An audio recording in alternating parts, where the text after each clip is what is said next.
Pero para mí, a nivel profesional y algunos otros investigadores, hay dos factores determinantes en la modulación o en el establecimiento de la microbiota. Y son claramente el tipo de alimentación y la edad. Son dos factores fundamentales para un buen establecimiento de la microbiota.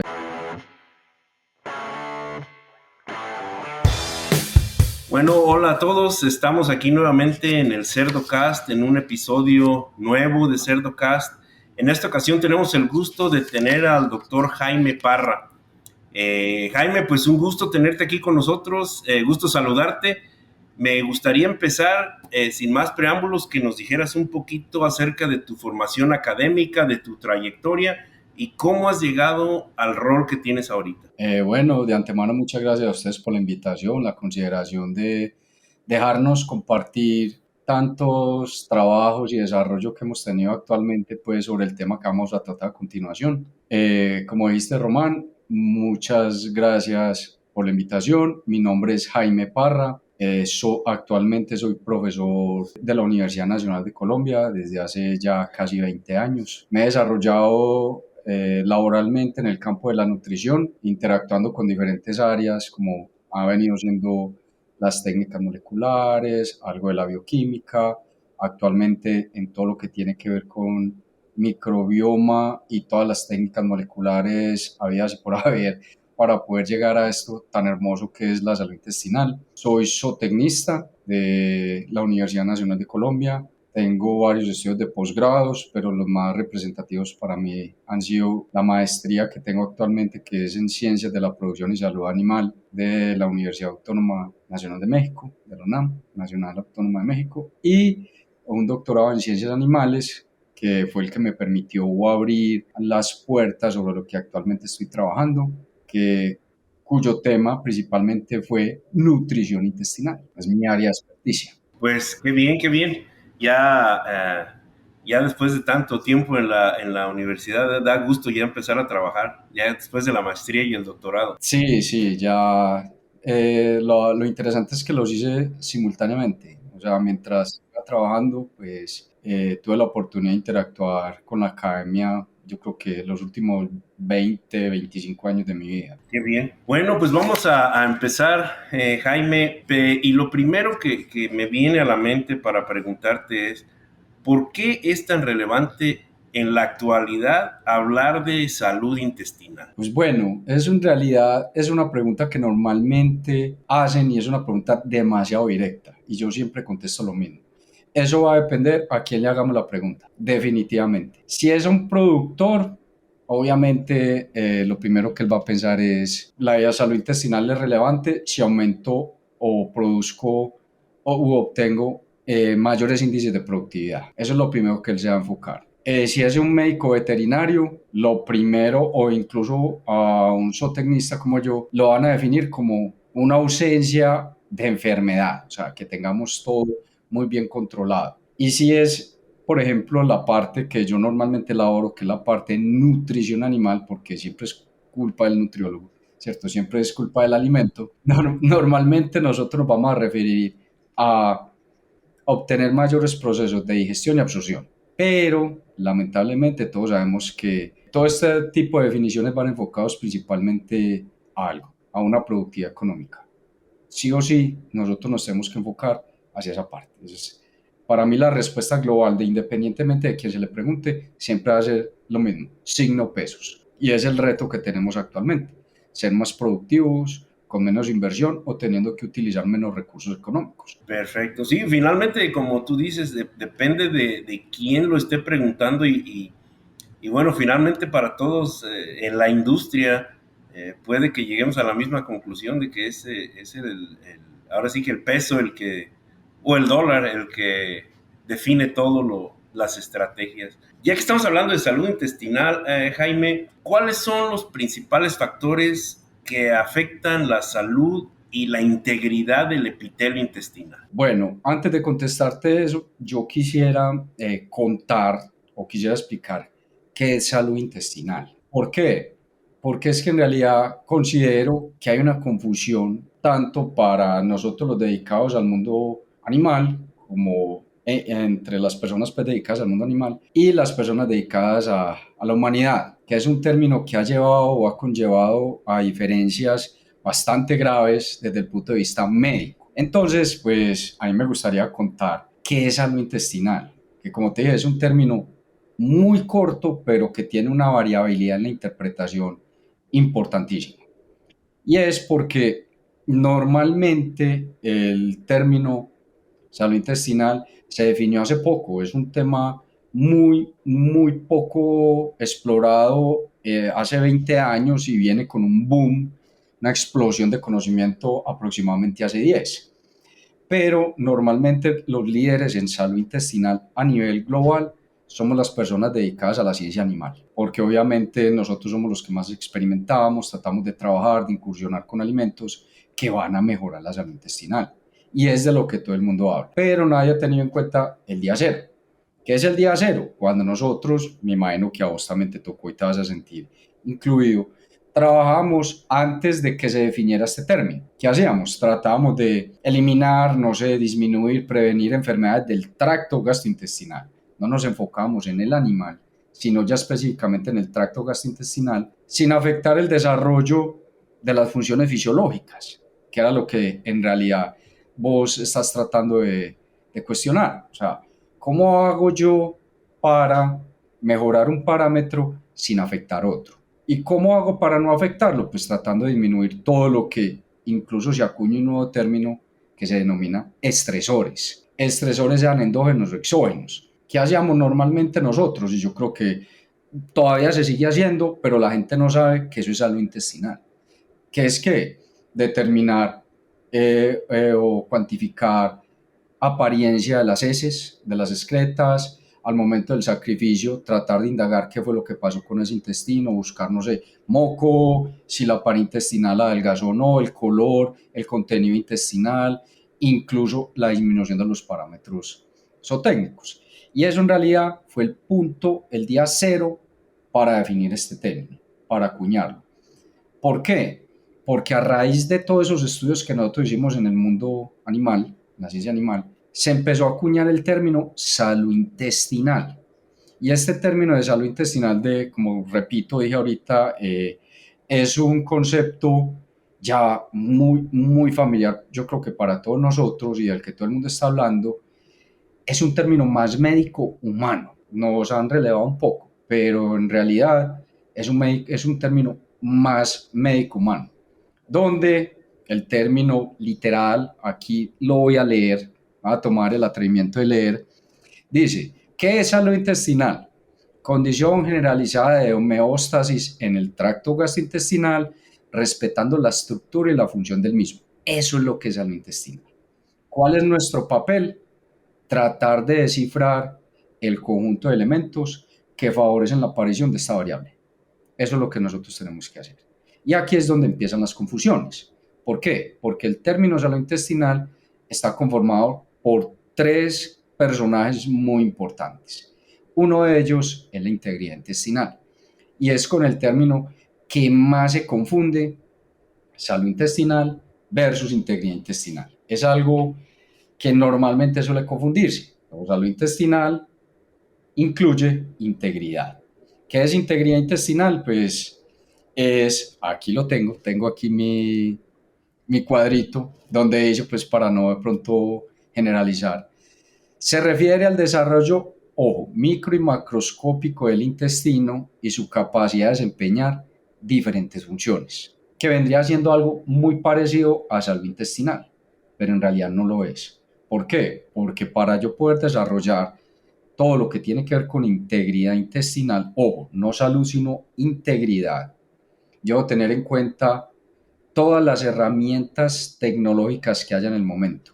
Y sí o sí nos tenemos que volcar hacia esas nuevas tecnologías, todo lo que tiene que ver con la biología molecular, porque la única forma que tenemos de poder determinar a ciencia cierta qué es integridad tiene que ver con la expresión de algunas proteínas que nos van a ayudar para la secreción y defensa del tracto intestinal, como son las proteínas productoras de moco, o bueno, que conforman el moco, todas las proteínas que me van a ayudar a formar una arquitectura, una unión, un soporte entre las diferentes estructuras, como mencionaste ahorita, del intestino, todas las células. Y por último, lo que más nos interesa, o bueno, hablo a nivel personal, lo que más nos interesa a nosotros los que trabajamos el campo de la nutrición, que es la expresión molecular de todas las proteínas que me van a ayudar con los procesos de digestión y absorción.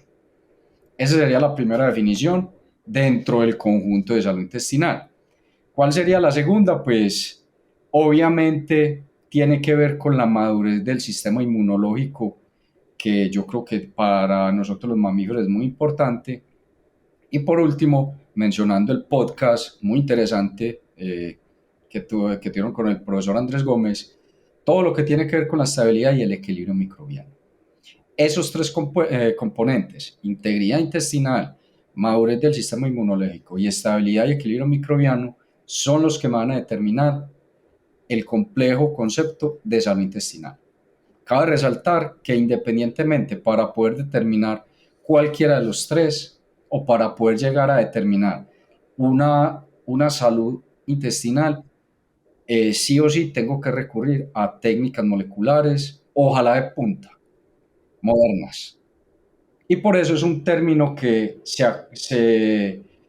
no voy a decir se inventó, pero que sí se está trabajando relativamente hace poco tiempo, cuando estalló todo esto de la biología molecular y celular. Perfecto. Un poco complejo, ¿cierto? No, no, fíjate que todo se entrelaza y es muy interesante cómo lo planteas tú, porque sí, recuerdo la charla con el doctor Andrés y igual te vas empezando a meter en la conversación y de repente ya estamos ya no hay una línea que diga aquí termina la salud intestinal y empieza la microbiota, sino que todo se revuelve y coincido contigo que es más complejo de lo que muchos de nosotros queremos pensar, eh, porque no lo vemos todos los días. Como nutriólogos nosotros estamos enfocados en que los animales coman, que si están enfermos, que si no están enfermos, pero todo eso que está, sí, todo eso que está ahí adentro muchas veces no lo vemos, pero es muy, muy interesante.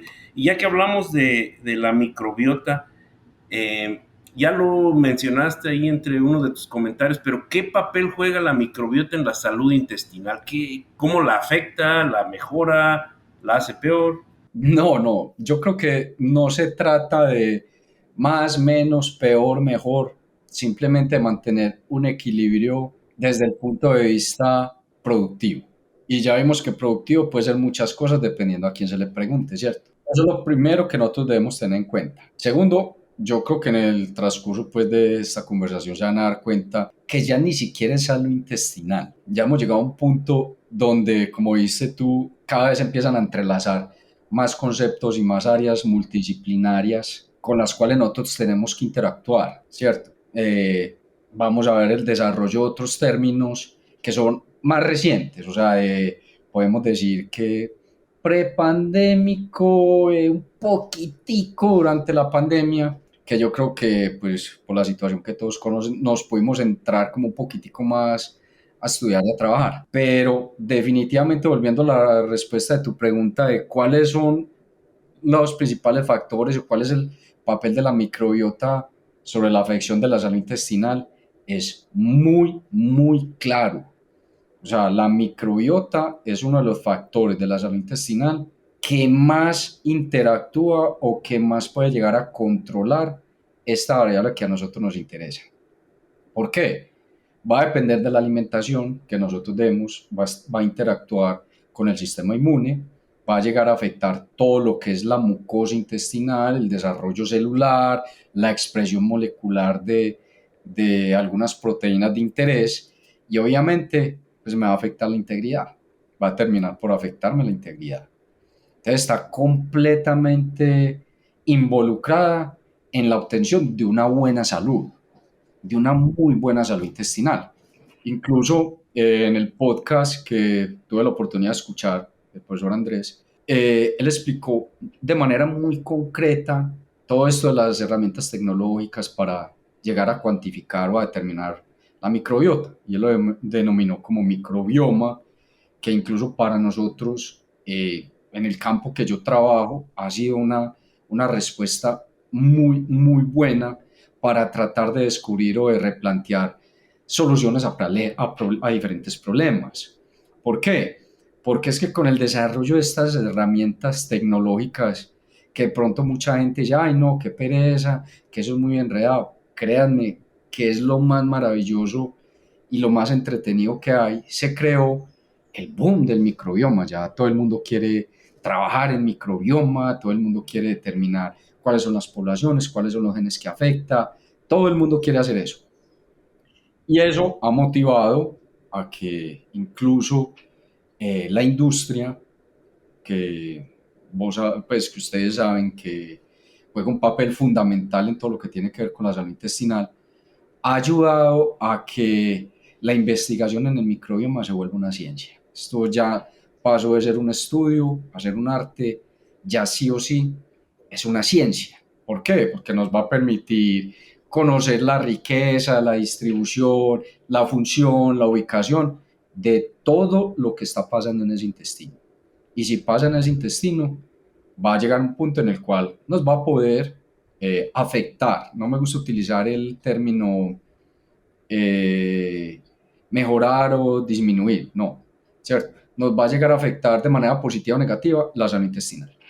Muy interesante, muy interesante. Ahora, ya que entendemos todo el papel de la microbiota más o menos, ¿cómo podemos establecer una microbiota adecuada para, con la ayuda de la microbiota, mejorar la integridad y la salud de los cerdos? ¿Cómo le podemos hacer? Bueno, ahí hay varias cosas.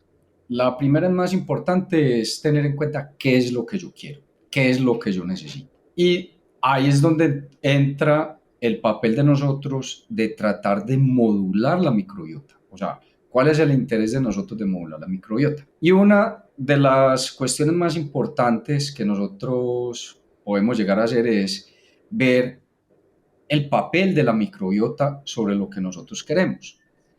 Y para nada es un secreto que la microbiota o los microorganismos intestinales tienen diferentes funciones. Para mí, una de las funciones más importantes sobre las cuales nosotros tenemos que pensar en modificar es todo lo que tiene que ver con las funciones metabólicas, que era a lo que yo me refería ahorita. No es pensar qué hago yo para modular, sino ir un poquitico más allá sobre qué es lo que yo necesito. O bueno, mis animales, qué es lo que necesitan mis animales. Y normalmente debemos pensar en una sola cosa, en poblaciones bacterianas y sus metabolitos producidos. Y uno de ellos, y que para nada es un secreto, muy importante, es el butirato. ¿Por qué el butirato? Pues porque se ha demostrado que el butirato, sí o sí, que es producido por algunas especies microbianas, donde el profesor Andrés explicó muy bien, todo lo que tiene que ver con equilibrios bacterianos, como es la relación entre bacteroidetes y firmicutes, o sea, productores bacteroidetes de butirato, firmicutes principalmente de acetato y propionato a través de los diferentes procesos de fermentación, me pueden ayudar a modular la expresión de algunas proteínas de diferentes genes de interés. ¿De qué dependemos nosotros? Pues principalmente de la ubicación donde estén estas bacterias. Naturalmente, las bacterias siempre van a tener un nicho específico y eso es lo que ha hecho que el microbioma juegue un papel muy importante. Hay ciertas poblaciones bacterianas que yo puedo encontrar normalmente o mayoritariamente en duodeno, otras en yeyuno, otras en ilium, otras en ciego y colon. Cada uno tiene su dominio, cada una tiene su reino. Y es ahí donde yo tengo que buscar qué es lo que me interesa. Y una de las cosas que más me interesan a mí es la producción de butirato. ¿Por qué la producción de butirato? Porque esa producción de butirato se ha demostrado que tiene el butirato, además de ser fuente de energía para las células del intestino, también es utilizado como, bueno, ha sido representado como una molécula de señalización y de conexión entre el intestino y el cerebro, que me va a ayudar a modular diferentes aspectos fisiológicos. Entonces, eso es lo que yo tengo que pensar, qué es lo que a mí me interesa. Aumentar consumo, aumentar la reproducción, aumentar el crecimiento, y para eso debo seleccionar una población microbiana para que me mejore o no todo el conglomerado, todo el conjunto de la salud intestinal. Pues yo creo que es una respuesta que no tiene nada que ver con tu pregunta, pero necesitaba explicar esa parte para poder llegar y decirte, bueno, ¿cómo establecemos o cómo se debería establecer una microbiota a nivel intestinal? Pues para nadie es un secreto que la microbiota depende de muchas cosas, ¿cierto? Depende de nosotros los mamíferos, principalmente de la vía del nacimiento, del medio ambiente, llámese ese medio ambiente, todo lo que tiene que ver con manejo, con sistemas de alimentación, todo lo que ustedes quieran. La genética, los hábitos alimenticios, la adición o no de diferentes productos, la higiene, ¿cierto? Todo lo que tiene que ver con la bioseguridad. Todos estos factores afectan demasiado, pero para mí, a nivel profesional y algunos otros investigadores, hay dos factores determinantes en la modulación o en el establecimiento de la microbiota. Y son claramente el tipo de alimentación y la edad. Son dos factores fundamentales para un buen establecimiento de, de la microbiota. No sé si me puedes regalar 2 minuticos para explicar cada uno. Sí, no, no, adelante, adelante, de aquí yo muy entretenido con la explicación. Normalmente me voy a enfocar, o bueno, normalmente yo me enfoco en explicar de diferentes maneras estos dos factores. Empiezo con todo lo que tiene que ver con la alimentación y luego con la edad. Pues esta vez voy a enfocarme primero en la edad. ¿Por qué en la edad? Porque es sobre todo en cerdos, que para nada es un secreto que el cerdo tiene diferentes edades de producción. Están cuando es lactancia, nosotros aquí en Colombia manejamos varias etapas entre el destete y el postdestete, ¿cierto? Manejamos varios estados, por decirlo así, productivos. Entonces, los quiero como agrupar en uno solo, que me parece muy interesante. Yo normalmente trabajo esa área, que es el área pre, durante y postdestete, más o menos un periodo de 45 días. Me encanta. Entonces, ¿cuál es la importancia del periodo? Pues obviamente, un animal lactando, pues, ¿qué es lo que vamos a poder encontrar? Un intestino completamente adecuado o normalmente acostumbrado a un solo producto, que es cuál, la leche, que no va a tener ningún problema, las tasas de diarrea son mínimas. ¿Cuándo vienen en realidad los problemas? Cuando se desteta el animal y se le cambia el alimento. Y hay intercambio obviamente de camadas. ¿Qué pasa ahí? Pues el animal va a pasar de consumir un alimento completamente, va a pasar a consumir un alimento sólido, de origen en su gran mayoría vegetal, por costos, y pues que obviamente es sólido y está frío, ¿cierto? No hay como la lechita que normalmente ellos están acostumbrados. Y es una transición muy difícil. ¿Por qué? Porque en ese intestino, sobre todo en el intestino delgado, vamos a encontrar grandes cantidades de bacterias que viven de los lácteos, ¿cierto? Que son denominados los lactobacilos y los bifidobacterios, que para nadie es un secreto. Mientras que en el intestino grueso vamos a encontrar ciertas poblaciones supuestamente no deseadas, no me gusta utilizar ese término, para mí son patobiontes, microorganismos que así lleguen a perjudicar al animal, sí o sí deben estar ahí cumpliendo una función que es estimular y manteniendo alerta el sistema inmune, y con el cual nosotros siempre hemos convivido con todo este tipo de microorganismos. Nosotros al momento de cambiarle el alimento, pues todos estos alimentos de origen vegetal van a pasar a tracto posterior y van a permitir que las bacterias de tracto posterior empiecen a aflorar e invadir el intestino delgado. Eso es lo que normalmente pasa y que es lo que produce las diarreas.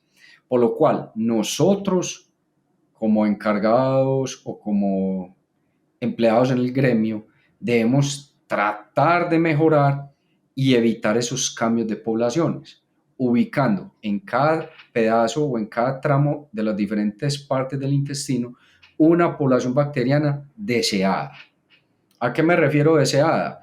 A lo que yo considero que me va a aumentar X variable, sea productividad o alguna otra cosa. Eso es lo que nosotros tenemos que hacer y solamente se establece en esta etapa, igual que nosotros los humanos. Nosotros ya a esta edad, pues obviamente no estoy diciendo que estemos viejos, estamos muy jóvenes todavía, Ya nosotros no podemos cambiar la microbiota.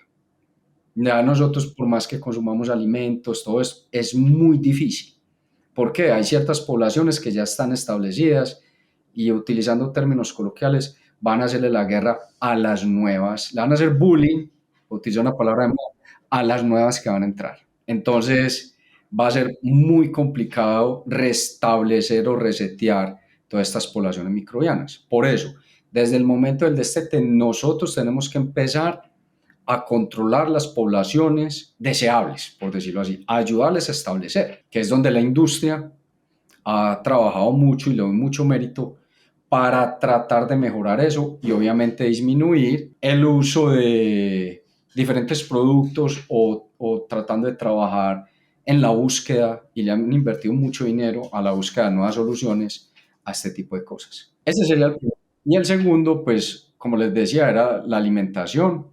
Juega un papel importantísimo porque dependiendo de lo que yo le dé a mi animal durante esta etapa, me va a ayudar a modular todo lo que tiene que ver con la microbiota intestinal en la etapa que yo desee, ¿cierto? Ojalá perdón, durante el destete para evitar posibles complicaciones de tipo sanitario en esta especie. Ahora sí, qué pena, sé que me alargué un No, no, no, poquito. no. Muy interesante, no, no, nada, sé que nos estás llevando muy bien ahí a donde queremos llegar. Oye, y te pregunto aquí, a lo mejor saliendo un poquito del tema, algunos productores, a lo mejor un poquito más tradicionalistas, si lo podemos llamar así, tienen mucho el concepto o creen en la necesidad de usar antibióticos durante toda la etapa post-destete hasta que los marranitos ya van a la granja de engorda y luego los animales llegan a la granja de engorda y les dan unas tremendas diarreas. Desde mi punto de vista, como yo te decía, viéndolos desde afuera y no teniendo nada que ver o no sabiendo a ciencia cierta qué es lo que está pasando, existe la posibilidad de que estos productores que usan muchos antibióticos en el destete estén afectando a la microbiota y por eso cuando se les paran los antibióticos se vienen todos los problemas o es totalmente desconectado. No, es muy conectado y me voy a atrever a dar una opinión más que un concepto científico. ¿Qué es lo que puede estar pasando? Ya se ha demostrado que tenemos un problema bastante grave que se llama resistencia antimicrobiana, ¿cierto? Y lo estamos viviendo en la actualidad. O sea, nosotros pensábamos hace, no sé, 30 años que éramos inmortales por los antibióticos, pero con lo que pasó en la pandemia, todos nos estamos dando cuenta que al revés, somos más débiles cada día. ¿Por qué somos cada día más débiles? Porque obviamente un intestino, el cual está acostumbrado a consumir, o bueno, a que le adicionen antibióticos, la gran mayoría de antibióticos son de amplio espectro. Y pasa mucho, no solamente en porcicultura tradicional, sino también en la nueva tecnológica, ¿cierto? En la más de punta en este momento. Yo veo un lote que tiene diarrea, recurro al antibiótico. No tenemos otra opción. O sea, el antibiótico no, es un correctivo, es de uso correctivo, no es de uso preventivo, que es a lo que nos deberíamos enfocar para evitar el uso de antibióticos y obviamente la resistencia o la trazabilidad de ellos, a ellos, perdón, ¿cierto? Entonces, ¿qué es lo que puede estar sucediendo? Que al momento de aplicar altas dosis de antibióticos o antibióticos de amplio espectro, pues simplemente no solamente estábamos acabando con la microbiota patobionte, que ya les explico que no es patógena, sino patobionte, sino también con la microbiota beneficiosa. El antibiótico no va a respetar. Y no sé por qué en todos los estudios, vuelvo a lo mismo a utilizar un término muy coloquial, acaba con todas menos con las malas. Las bacterias patobiontes son las que tienden a ser más resistentes al antibiótico. Entonces, imagínate donde nos pusieran a nosotros en grandes extensiones de tierra, siendo los únicos, con todos los centros comerciales abiertos solamente para nosotros, pudiendo hacer todo lo que nos diera la gana. ¿Qué vamos a hacer ahí? Las bacterias no hay nada, ¿cierto? Y fuera de eso, no vamos a tener un sistema inmunológico estimulado. sino que la reacción va a ser lenta y va a ser demorada. En el momento que haya la reacción ya va a ser demasiado tarde. Y eso lo pagamos con dinero, con costos. Entonces, eso lo tratamos de evitar y decirle a todos los productores, no estamos diciendo que el antibiótico sea malo, perdón. Solamente que debemos tratar de enfocarnos y tratar de utilizar el antibiótico solo cuando sea necesario. Y el tiempo nos quedó corto. Hasta aquí llega la primera parte de este increíble episodio. No te pierdas la próxima semana la segunda parte. Nos vemos ahí.